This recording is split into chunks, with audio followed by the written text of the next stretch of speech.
All right, so first off, before we get into that quote, who's calling the shots right now for the Philadelphia Phillies in this front office? That's an excellent question, Greg, and good evening. As you know, the Phillies are looking for a new head of baseball operations as they go through this offseason, having reassigned Matt Klentak within the organization. And that quote there about not having authorized anyone in the organization to explore the trade really does strike at that question of what is the chain of command. Now, the current interim GM is Ned Rice. There is some thought that he may well stay in that job throughout the course of the 2021 season, depending on how long this search takes for a new GM or new president of baseball operations. But, Greg, to your point, I think that the takeaway here has to be that despite the fact that if there was a trade for Babe Ruth, we'd be leading the show with it, certainly started the A block if Ruth is getting traded right now. But obviously, setting that aside for a moment, the larger question here, Greg, is what can the Phillies do? According to reports, they had losses of upwards of $150 million in 2020. And so it's not just about not trading Wheeler. It's what can you do to address a team that was obviously not able to get to the playoffs in 2020 and were passed by the Miami Marlins. And I think this also strikes the question of how confident must they be now in re-signing JT Realmuto? You'd have to say right now the answer is not very confident at all. Yeah, they also have a shortstop they had last year, Didi Gregorius, who's a free agent at the moment. He joins guys like Marcus Semien, who's out there, Andrelton Simmons.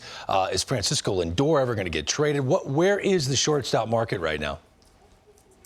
Well, Greg, great question. And I was told by one source connected to the marketplace tonight that really everyone is waiting on the Francisco Lindor trade to then sort out the rest of the free agent market at that position because it is crowded.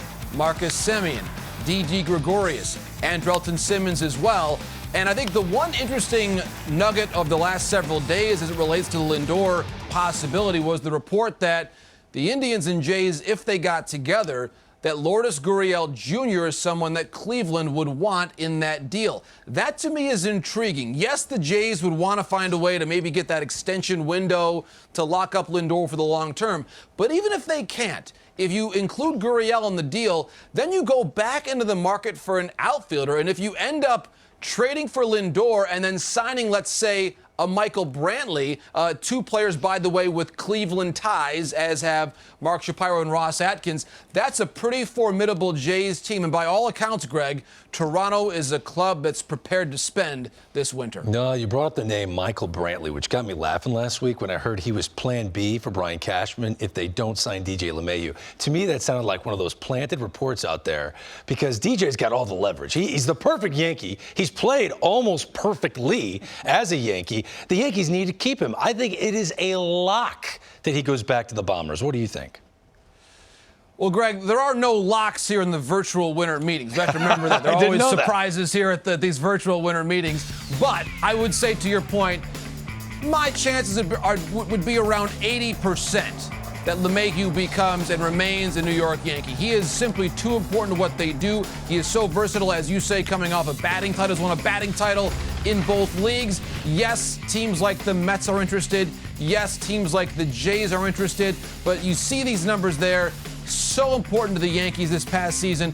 Greg, I'm with you. I think we're just seeing the overall slowdown of the overall investment right now just because people are a little unsure of what next year's economic situation looks like for understandable reasons. So I think teams are taking their time as well they should right now. But I think in general, whenever the spending gets going, like you, Greg, I believe LeMahieu remains a New York Yankee. He's just done everything in his time with the New York Yankees except for play in the World Baseball Classic, which I cannot avoid that topic when you're on TV with me. And this isn't really about the World Baseball Classic, but really about international talent. Give me the next international star that will grace the States in the big leagues.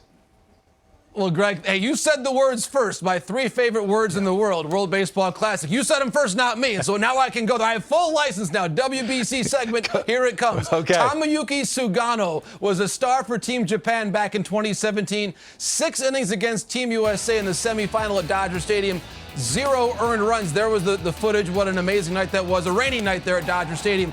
But he is now being posted by the Yomiuri Giants. That's going to be effective and official as of tomorrow morning, Tuesday morning here in the U.S. And so I expect, Greg, there's going to be a lot of excitement around Sugano. You check the numbers there. tremendous performance. I spoke with a scout tonight. His fastball is like 91 to 93. 3 quality pitches, slider, curve, and a forkball too. Someone that I think is going to be linked very heavily to the Padres, the Giants, maybe the Yankees. Of course, they have to find a way to address their pitching as well, and perhaps the Red Sox too. So I think overall, Greg, that a lot of scouts around the game see him as being in that next tier of pitching down after Trevor Bauer. And I also spoke tonight with Zealous Wheeler over text message, former Yankee, of course.